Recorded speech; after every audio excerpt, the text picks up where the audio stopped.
Hi folks, Scott here, and this is the wrap for Friday, September 13th. So before I get into embarrassing myself, explaining how I screwed up today's trades, before I get into today's wrap, I thought I would show you the results of fading gaps after an inside day, that is defined as a lower daily high and a higher daily low, that occurred on a Friday. So specifically, I'll look at trading gaps following an inside day on a Monday. No other filters on, because it's actually somewhat rare to have an inside day occur on a Friday. And I'll use Gap Trader, my back testing tool. And there you go. Again, sorry folks, I'm going to restart my computer when I'm done here. So this will be gone by tomorrow, but something's hung up, it appears. So say format strategy, so I'll be goofing up the rest of this video.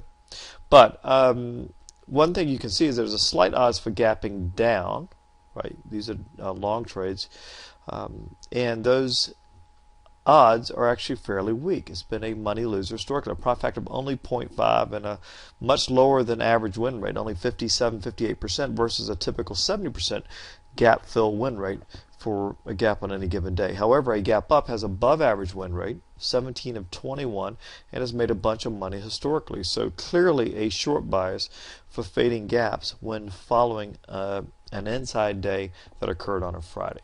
All right, so you might want to keep that in mind going into Monday. As always, I would defer to our gap guides and our TGP, today's gap play worksheet, before I make my final decision and plan. But there's at least one element that appears to show a clear bias or risk for buying down gaps. All right. Real quick thing you might want to check out if you are a new member or new to our mail list, you might want to check out this event on the 19th. That's this coming Thursday. I'm doing a special educational event. I do them from time to time. Talk about how discipline is not enough.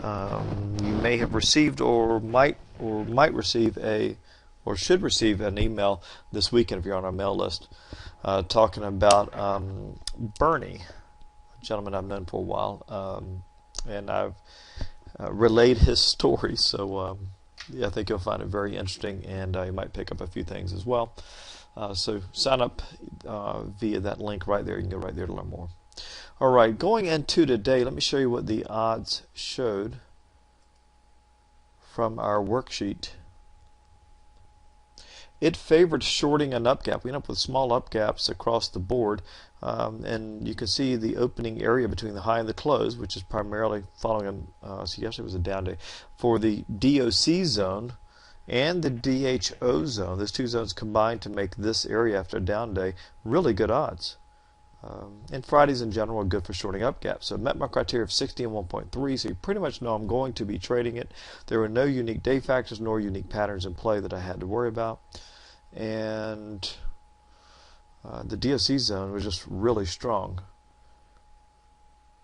In fact, I'll show it to you. I wasn't going to show you for time's sake, but just because the zones are so important, I'll show you this DOC zone. Prior day was down, so we gapped up, opening between the prior open and the prior close. It's Thursday's open and close.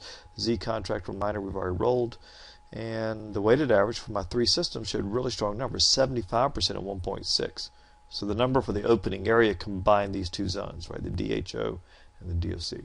DOC zone was very good for the ES, slightly attractive for the YM, neutral for the NASDAQ, very attractive for the Russell. Looking at the ETFs, very strong for the Spider, almost identical to the ES, just like you'd expect. Very strong for the Diamonds, very good for the Qs, and very good for the Russell. So what's that? 6 out of the 8 indices met my criteria for shorting an up gap today, even though it was a small gap. And at a glance, you knew, because I could do the calculation for you right there, 84% of those gaps that have filled historically have gone on to hit the extended target. So 84 is just simply equal to 55 divided by 66. Just a handy, quick view. So when you see that, you know I'm going to be holding some for the extended target. And on a small gap especially, that's how I milk and turn 1 and 2 point gaps into 3 and 4 point winners frequently, increasing my average win size, and with very little degradation in win rate, because small gaps, by definition, the buyers aren't real committed. They're more likely to sell off and hit the extended target. So here was my plan that I wrote and posted for everyone, or at least our members, this morning. comments page. Last night's wrap also showed strong data for shorting up gaps. See that after a bearish Harami, 5 consecutive higher daily highs and above a 200, also very favorable for up gaps. Following a higher high and a higher low, but a lower close under similar market conditions, also strong numbers. So when they get this stacked with very few or no major risk factors, I'm almost always going to trade the downside aggressively, and that's why I was willing to trade a small gap up today. In fact, this is what I wrote. I'll fade the open in the gap in the ES if it opens with at least a point of opportunity, so greater than 79, and at least 2 of the other 3 markets are also gapping up, the futures markets. And we'll use a half-size position because it was a smaller gap. I was going to risk 5 points to make 1 point on the position. I had about 60%. Actually, I said in the trading room 2/3. It ended up being about 60% going for gap fill, and the rest for the extended target area. Extended target area is calculated for you on each table as a reminder, shown right there. So it's 2 or 2.25 points below 1677.75. So my extended target was 1675.75 today, and that was my plan. And I wasn't going to touch a down gap. It wasn't bad, it just wasn't compelling either. So let me show you what happened. We opened 1679.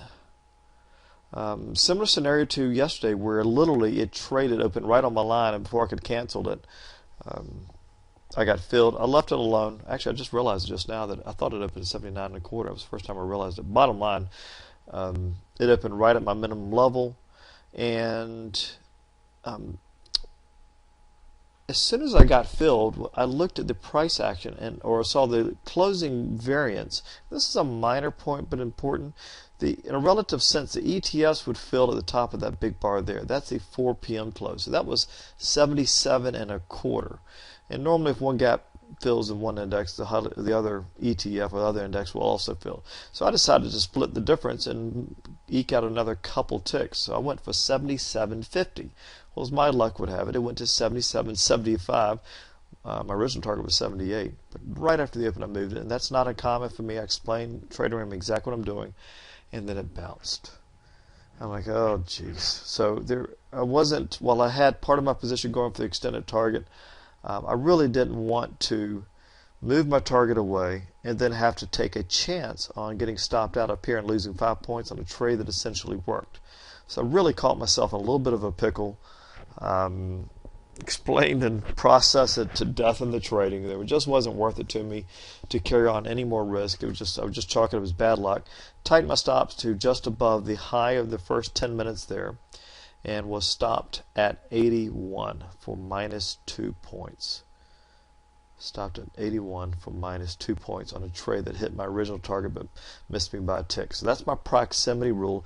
If it doesn't trigger or trade exactly to my target, that comes close, and I won't belabor the details of that, but if it comes close, then my rules allow me to tighten my stops. What I did, got stopped out on the news, consumer sentiment, and then it rolled over, hitting my target, and then it went on to hit my extended target. Now, here's what I did on the second part.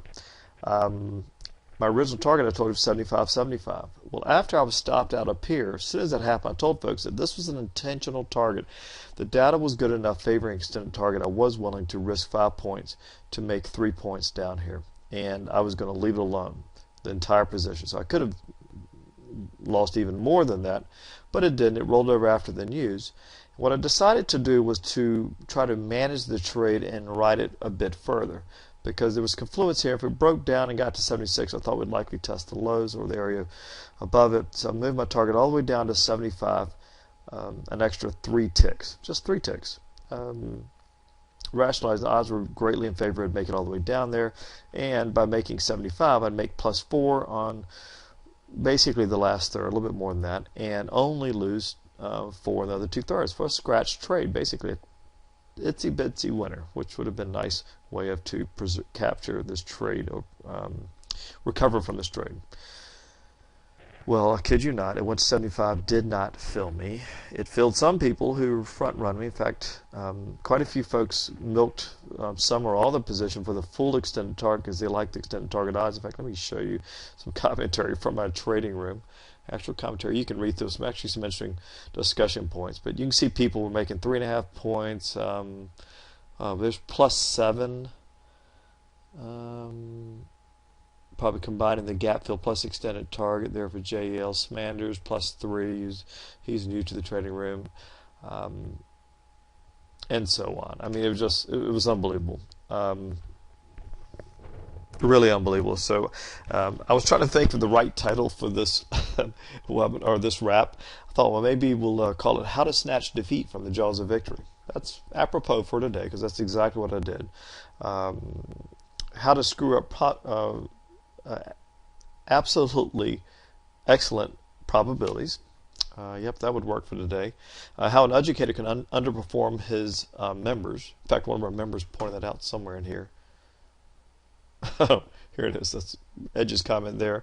How not to trade probabilities. And what I finally decided on, I think this is simply an example of the downside of trade management. And what I mean by that is that I did not violate my plan at all. Now, over the years, I've given myself more and more discretion. And my trade management plan has a proximity rule that allows me to adjust targets and stops based upon my judgment in the moment. Now, I didn't have that rule until 4 years ago. It took me 6 years to get to that point. I felt like I'd earned it.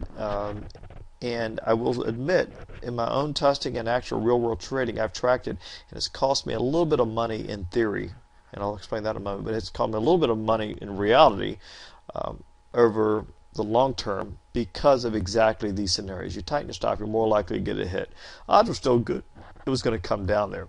But the reason I have a trade management rule, which I call my proximity rule, is that it allows me to avoid the psychologically, I don't want to say devastating, but hurtful scenarios where a trade basically works, reverses, and stops me out for a full loss. When I'm sitting here with all my experience, I just can't stand it. It really messes me up in the head. So I've intentionally, and I've talked about this many times over the years, invoked the proximity rule, knowing it costs me money in theory over the long term, but allows me to keep my head in the game. It gives me a little bit of a false sense of control, a little bit of actual control, I should say, without actually making me money. And that little bit of control and psychological capital preservation is worth more to me than the little bit of money it costs me over the long term. It allows me to stick with my plan actually more easily, quite frankly, because I never get hammered too much by given trades. The bottom line, as I explained to folks in the trading room, there's a chance I was going to lose 2 points on a trade that worked, but that was the cost of avoiding the chance of it turning into -5.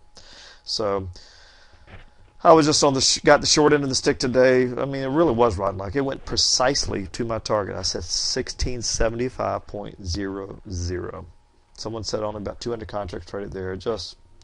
It's remarkable. I've had a number of these trades this year. Been a little bit frustrating, but that's the way it worked out. On that part, I got stopped out at my entry. I typed my stopped entry on that part. So I didn't lose any money on the last part, but didn't make any money. So I ended up with a very small loss, 2 points on about 2/3 of the position, and that was my day. So, I take that back. The high breakout was favored in the Russell today, and I took that, held it all day, got triggered here, took a little bit of heat, held all day, closed out at the very end of the day for plus 1 point. So made about $100 per contract there. So that helped. Actually, maybe even got me profitable. I'll have to do the math on it, but different account. So that was my day, and that is the wrap for Friday, September 13th. Have a great week.